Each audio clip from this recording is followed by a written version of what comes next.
Hello students, তোমাদের সকলকে স্বাগত জানিয়ে আজকের ভিডিও শুরু করছি।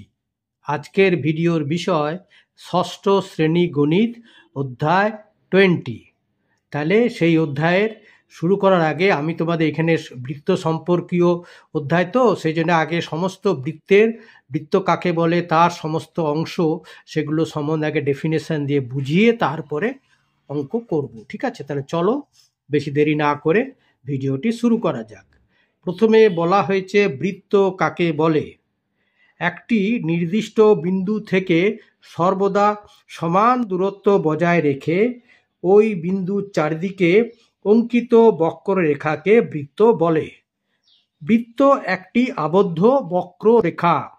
ওই বক্ররেখার উপর অবস্থিত সকল বিন্দু নির্দিষ্ট বিন্দু থেকে সমদূরবর্তী।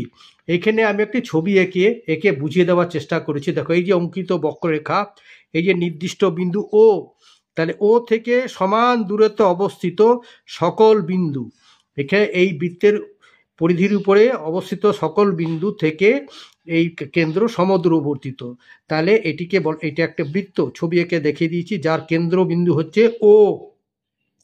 এই যে এখানে বলা হয়েছে বৃত্তের কেন্দ্র কাকে বলে না, যে বিন্দুকে কেন্দ্র করে একটি বৃত্ত আঁকা যায় তাকে ওই বৃত্তের কেন্দ্র বলে। এই যে এই বৃত্তকে কেন্দ্র করে এইখানে পেন্সিল কম্পাসের এখানে কাঁটাটা বসিয়ে এখানে আঁকতে হয়, তো সেই জন্য এই বিন্দুকে কেন্দ্র করে বক্ররেখাটি অঙ্কিত হচ্ছে বলে একে বলা হয় বৃত্তের কেন্দ্র।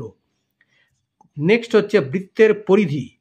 বৃত্তের কেন্দ্র হতে সমান দূরত্বে অবস্থিত বিন্দুগুলি নিয়ে যে বক্ররেখা গঠিত হয় তাকে পরিধি বলে। যে এই যে বক্ররেখাটা, এই রেখাটাকে বলা হবে পরিধি। এটি হচ্ছে বৃত্তের পরিধি। ঠিক আছে, এবারে জ্যা কাকে বলে না, বৃত্তের পরিধির উপরস্থ যে কোনো দুইটি বিন্দু সংযোজক রেখাংশে জ্যা বলে। তাহলে ধরো এইখানে একটা বিন্দু নিলাম, এইখানে একটা বিন্দু নিলাম, দিয়ে যদি পরের ছবি আঁকা আছে এই একটা বিন্দু আর এইখানে একটা বিন্দু নিয়ে যদি আমি এই দুটো বিন্দুকে সরলরেখা দিয়ে যোগ করি তাহলে এটি হবে জ্যা। ঠিক আছে, তাহলে বৃত্তের উপরিস্থিত যে কোনো দুইটি বিন্দু সংযোজক রেখাংশকে বলে জ্যা। আচ্ছা, এরপরে হচ্ছে ব্যাস কাকে বলে। বৃত্তের কেন্দ্রগামী সকল জ্যাকেই ব্যাস বলে। ব্যাস হলো বৃত্তের বৃহত্তম জ্যা। এই কথাটা ভালো করে মনে রাখতে হবে। ব্যাস কি না, ব্যাস হলো বৃত্তের বৃহত্তম জ্যা। আর এই মানে ব্যাস কোন কোন বিন্দুগামী না, কেন্দ্রবিন্দুগামী। কেন্দ্রবিন্দুগামী সকল জ্যাকে ব্যাস বলে। এইবারে ব্যাসার্ধ না, বৃত্তের কেন্দ্র থেকে পরিধির দূরত্বকে ব্যাসার্ধ বলে। কেন্দ্র থেকে নিয়ে পরিধির যে কোনো বিন্দুকে যদি রেখাংশ দিয়ে যোগ করো তাহলে সেটা হবে ব্যাসার্ধ। আচ্ছা, এবারে বৃত্তচাপ কাকে বলে। বৃত্তের পরিধির যে কোনো অংশকে বৃত্তচাপ বলে। এইবারে উপচাপ ও অধিচাপ কাকে বলে না, বৃত্তের পরিধিকে দুইটি অংশে বিভক্ত করলে বড় অংশকে অধিচাপ ও ছোট অংশকে উপচাপ বলে। এরপরে হচ্ছে বৃত্তাংশ। বৃত্তের একটি জ্যা ও একটি চাপ দ্বারা গঠিত অঞ্চলকে বৃত্তাংশ বলে। এরপরেরটা হচ্ছে বৃত্তকলা। বৃত্তের দুইটি ব্যাসার্ধ ও একটি বৃত্তচাপ দ্বারা গঠিত অঞ্চলকে বৃত্তকলা বলে। এখানে তিনটি মনে রাখার বিষয় মনে রাখতে হবে যে ব্যাস হচ্ছে কেন্দ্রবিন্দুগামী। কেন্দ্রবিন্দু দিয়ে যে রেখা যায় মানে জ্যা যায় তাকেই বলা হয় ব্যাস। আর জ্যা কিন্তু কেন্দ্রবিন্দুগামী নয়। আর ব্যাস হচ্ছে বৃহত্তম জ্যা। বৃত্তের বৃহত্তম জ্যা হচ্ছে ব্যাস, আর ব্যাস ব্যাসার্ধের দ্বিগুণ। আচ্ছা, নেক্সট। আচ্ছা, এইখানে দেখো 1 নম্বরে যে বলা হয়েছে বৃত্তের ছবি দেখি ও নিচের প্রশ্নগুলির উত্তর খুঁজি। এইখানে একটা ছবি দেওয়া হয়েছে, দেখো এটা ও হচ্ছে কেন্দ্রবিন্দু। আচ্ছা, পি আর কিউ এই যে কেন্দ্রবিন্দুগামী রেখাংশ, এটাকে বলা হবে ব্যাস। আগে বুঝিয়ে দিচ্ছি, কেন্দ্রবিন্দুগামী যে রেখাংশ মানে পি আর কিউ সেটা হচ্ছে ব্যাস।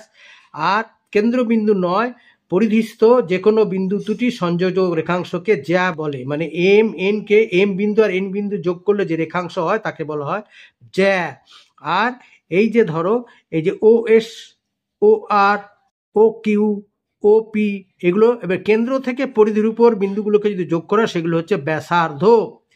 আর এই যে অঞ্চল, এই যে একটা বৃত্তচাপ আর দুটি ব্যাসার্ধ দ্বারা গঠিত যে মানে অঞ্চল, সেটাকে বলা হয়, এই যে এই অঞ্চলটাকে যদি দাগ দাও এটা হচ্ছে কি বৃত্তকলা, ঠিক আছে। আর বৃত্তাংশ বলতে যে কোনো মানে যেখানে তোমার দুটো চাপ, আর এই যে এইটা হচ্ছে বৃত্তাংশ, মানে একটা বৃত্তচাপ আর একটি জ্যা দ্বারা গঠিত অংশকে বলা হবে বৃত্তাংশ। এটাকে যদি এরকম এরকম করে দাগ দিয়ে করা হয় তাহলে এই যে এটা হচ্ছে বৃত্তাংশ, এটা হচ্ছে বৃত্তকলা, ও কিউ হচ্ছে ব্যাসার্ধ, ওপি হচ্ছে ব্যাসার্ধ, ও এস হচ্ছে ব্যাসার্ধ, ও আর হচ্ছে ব্যাসার্ধ। তাহলে এখানে দেখো, এখানে প্রশ্নগুলো কি আছে, ও বিন্দু হলো, এই দেখো ও বিন্দু হলো বৃত্তের কেন্দ্রবিন্দু করে দেওয়া হলো, ড্যাশটা মানে কেন্দ্রবিন্দু, ওটা হচ্ছে বৃত্তের কেন্দ্রবিন্দু। এইবারে ও কিউ, এই যে এইখান থেকে এইখানে মানে কেন্দ্র থেকে নিয়ে পরিধির উপর একটা যে কোনো বিন্দুর সংযোজক রেখাংশের কিউ বিন্দু, এই ও আর কিউ যোগ করলে যে রেখা হয় তাকে বলা হয় ব্যাসার্ধ। আচ্ছা, আবার পি কিউ, এখানে পি একটি বিন্দু, কিউ একটা বিন্দু, এই দুটো বিন্দু সংযোজক রেখাংশটা কেন্দ্রবিন্দুগামী, এটাকে বলা হবে ব্যাস। পি কিউটা হচ্ছে ব্যাস, পি কিউ সরলরেখাংশ হলো বৃত্তের ব্যাস। আবার এখানে দেখো এই ব্যাসকে দুভাগে ভাগ করে, যদি ভাগ করো, একটা হচ্ছে ওপি আর একটা হচ্ছে ও কিউ, তাহলে ওপি সরলরেখাংশ, এই ওপি সরলরেখাংশ হচ্ছে বৃত্তের ব্যাসার্ধ, মানে এখান থেকে এইটা। আচ্ছা, এরপরে হচ্ছে এম এন সরলরেখাংশ হলো বৃত্তের, এই যে এম এন সরলরেখাংশ, এই পরিধির উপর যে কোনো দুটি বিন্দুকে সরলরেখাংশ দিয়ে যোগ করলে যে রেখা পাওয়া যায় তাকে বলা হয়, যে সরলরেখাংশ তাকে বলা হয় জ্যা। তাহলে এম এন হচ্ছে বৃত্তের জ্যা। এম ও এন বিন্দু দুটি বৃত্তকে দুটি ড্যাশ ভাগ করেছে, তাহলে এম আর এম দুটি বৃত্তকে দুটি বৃত্তচাপে ভাগ করেছে। ছবি দেখলে বুঝবে, এইখানে এই দেখো এম আর এন, এই যে এটা এটা হচ্ছে ছোট চাপ আর নিচেরটা হচ্ছে বড় চাপ।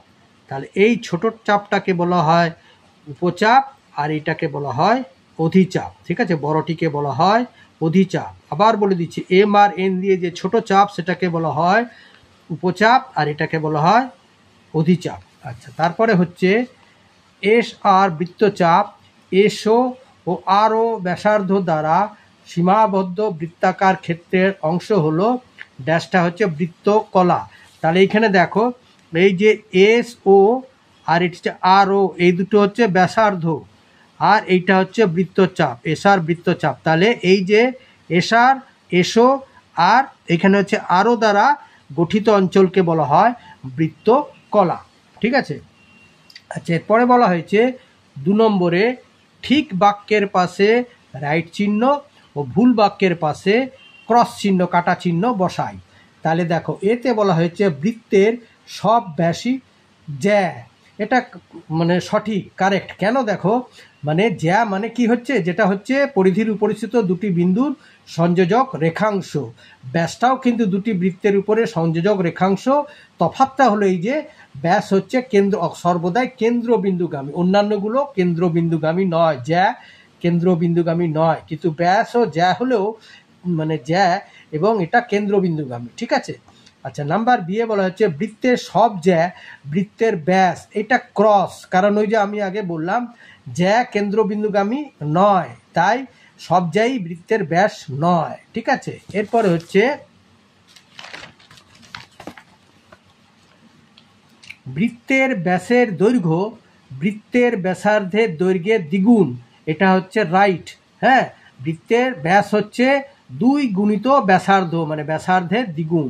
নাম্বার ডি এ বৃত্তকলা বৃত্তাকার ক্ষেত্রের অংশ, এটা এই যে আগেরটাতে দেখানো হলো যে দুটি পরিধি আর বৃত্তচাপের অংশটা একটা বৃত্তচাপেরই অংশ, বৃত্তাকার ক্ষেত্রেরই অংশ।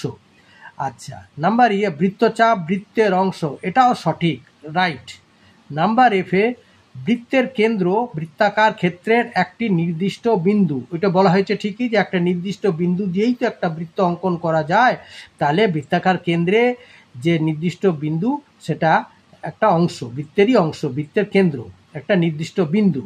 আর নাম্বার জি এ বলা হয়েছে একই বৃত্তে যে কোনো দুটি ব্যাস অবশ্যই পরস্পর ছেদি, এটাও সঠিক, রাইট। কারণ কি দেখো, যে কোনো দুটি ব্যাস, অসংখ্য ব্যাস আঁকা যায় একটা বৃত্তে কেন্দ্র বিন্দুগামী, সেগুলো অবশ্যই পরস্পরকে ছেদ করবে। ঠিক আছে, আচ্ছা।